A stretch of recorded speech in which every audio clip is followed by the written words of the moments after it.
I was 19 when I took the job. The parents seemed normal enough, mid-30s professionals living in an old Victorian house just off Hollow Street.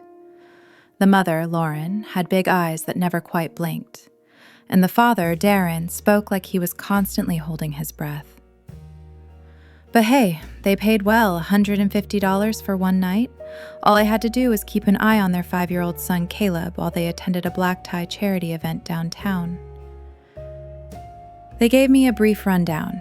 No snacks after 8, no TV after 9, and most importantly, don't let him look into the mirror too long. I laughed, assuming they were joking. They didn't laugh back. Caleb was a quiet, pale kid with wispy blonde hair and a habit of holding his stuffed rabbit like it might float away if he let go. We spent the early evening playing board games in the living room, and by 8:30, I was already counting down the minutes until bed. Around 9, I noticed him standing in the hallway, staring into the antique mirror that hung between the living room and the kitchen. "Hey, Caleb," I called. "What you looking at?" He didn't answer. I walked over, gently placing a hand on his shoulder. "Time for bed, bud." He turned to me and whispered, "That one's not me." That chilled me. I looked into the mirror, expecting some trick of the light or maybe a smudge, but what I saw made my stomach twist. In the mirror, Caleb was still staring ahead, unmoving. His real body had turned to face me, but the reflection stayed locked in place, eyes wide, unblinking. I blinked hard, and the reflection blinked back, perfectly in sync. I shook my head. "What the?" I whispered to myself.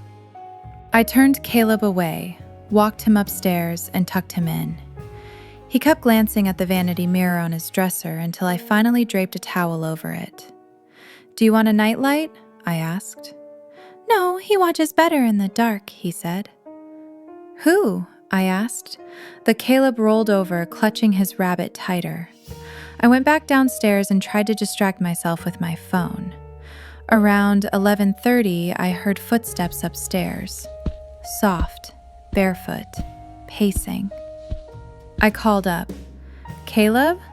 Everything okay?" No answer. I went up and peeked into his room.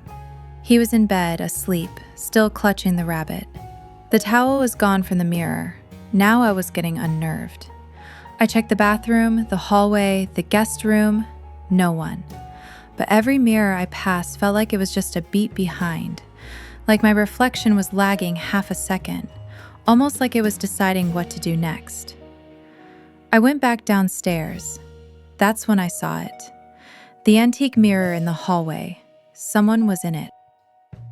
Same pale skin, same hair, but the eyes were completely black. And he was grinning. Too wide. And he was waving at me. I backed away slowly, grabbing my phone. I took a photo of the mirror. Nothing. The photo showed the hallway. Empty.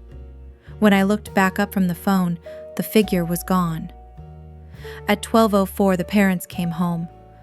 I tried to play it cool, said Caleb was fine, upstairs, asleep. Lauren paused by the mirror on her way in and stared at it long enough to make me uncomfortable. Then she smiled at me. "Thank you for watching him. I hope he didn't scare you." I hesitated. "Why did you say not to let him look in mirrors too long?" She shrugged, adjusting her earring. "Sometimes he sees someone else. We don't know who." "Have you ever seen anything?" I asked, but she didn't answer. Just gave a polite smile and handed me the cash. "Drive safe."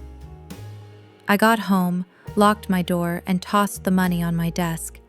I couldn't sleep, so I looked through the photos on my phone again. And that's when I noticed it. In the corner of the photo I'd taken earlier, the one I thought was empty, you could just barely see something in the edge of the frame, hand. Long fingers, thin, reaching out, not from inside the mirror, but from the reflection side, reaching toward the real world.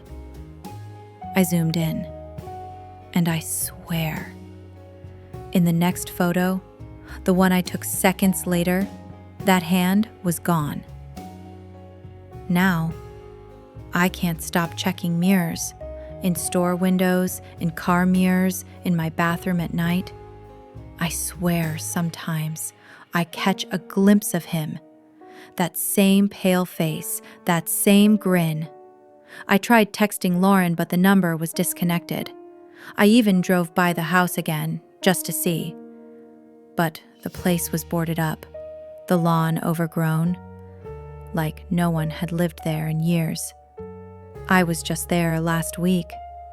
So, if you babysit and the parents say no mirrors, just listen to them. Because now I think he followed me.